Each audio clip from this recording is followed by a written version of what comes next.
Captain Zara Chen pressed her palm against the cold metal of the observation deck as the massive structure materialized from the void.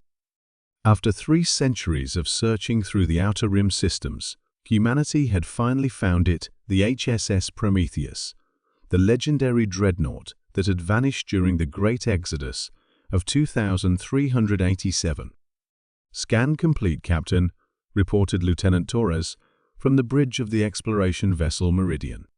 "The ship is intact, but there are no life signs. Radiation levels are unusual." Chen's heart raced. The Prometheus wasn't just any dreadnought, it was the flagship that had carried the Hawking Vance quantum drive, humanity's first attempt at faster-than-light travel without relying on jump gates. When it disappeared, with 50,000 colonists aboard, the technology was declared too dangerous and banned by the Solar Federation.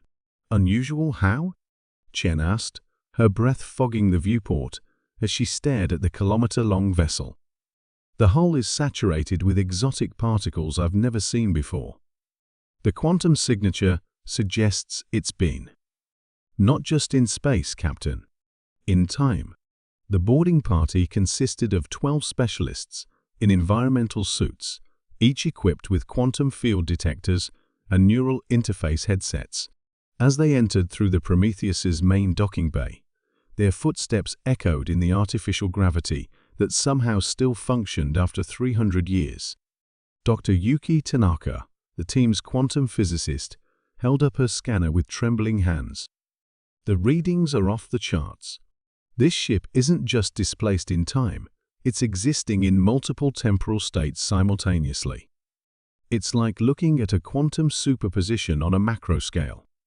They made their way through corridors, lined with crystalline growths that pulsed with an eerie blue light. The ship's architecture was familiar yet wrong, as if it had been redesigned by an intelligence that understood human engineering but viewed it through an alien lens.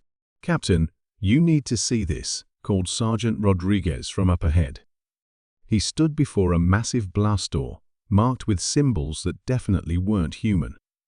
Beyond the door lay the Prometheus's command center, but it had been transformed into something unprecedented. The traditional banks of monitors and control panels had been replaced by a spherical chamber filled with floating geometric patterns that seemed to exist in more than 3 dimensions. At the center, suspended in a web of energy, was a figure in a captain's uniform perfectly preserved, eyes closed, breathing slowly. "That's Captain Marcus Webb," whispered Chen, recognizing the legendary explorer from historical records. "He should be dead. They all should be dead." Dr. Tanaka's scanner went wild. "He's not just alive, Captain. His neural patterns are interfacing directly with the ship's quantum matrix. He's become part of the vessel itself."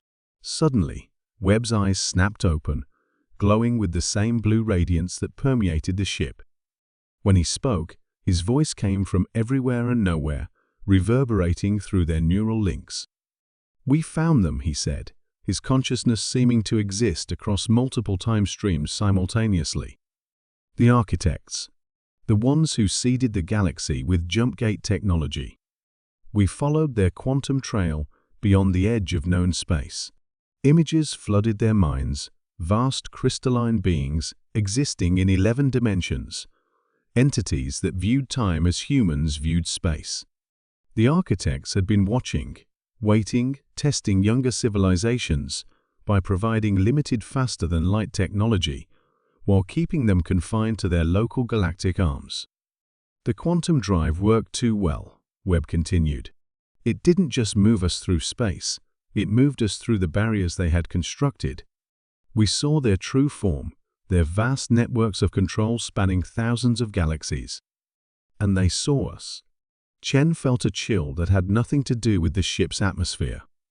"What did you do?" "We made contact. We learned. The 50,000 souls aboard this ship, we didn't die. We evolved.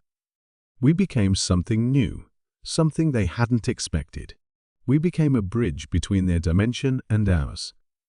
The geometric patterns around them pulsed faster, and Chen realized they weren't just decorative, they were computational matrices, processing information at quantum speeds.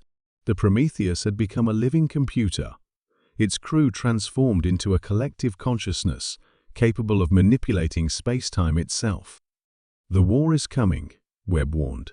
The architects have decided that humanity has progressed too far, too fast.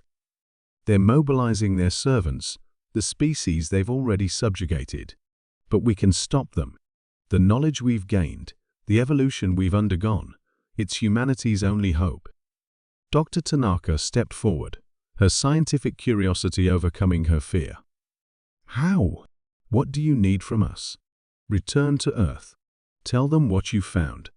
The old ways of thinking about space, time, and consciousness must change. Humanity needs to prepare for transcendence or face extinction. The ship shuddered, and the blue light began to intensify. Webb's form started to blur, existing in multiple quantum states simultaneously. We're returning to the spaces between dimensions, he explained. But we'll be watching, helping where we can. The coordinates of the architect's strongholds are being uploaded to your ship's database. Use them wisely. As the boarding party rushed back to their vessel, the Prometheus began to fade, its quantum signature shifting beyond their ability to detect. Within minutes, it had vanished completely, leaving only empty space and the uploaded data as proof of the encounter. 3 months later, Captain Chen stood before the Solar Federation Council, delivering her report. The political implications were staggering. Humanity would need to unite as never before, abandoning old rivalries and embracing technologies they had previously feared. The lost Dreadnought didn't just change the course of history, Chen concluded. It revealed that history itself is far more complex than we ever imagined. We are not alone, we are not free, and we are running out of time. As she spoke, deep in the quantum foam between dimensions, the consciousness that had once been the crew of the Prometheus prepared for the greatest battle in galactic history, a war that would determine whether humanity would join the ranks of the architect's servants or become something entirely new in the cosmos. The course of history had indeed changed, but the final chapter was yet to be written.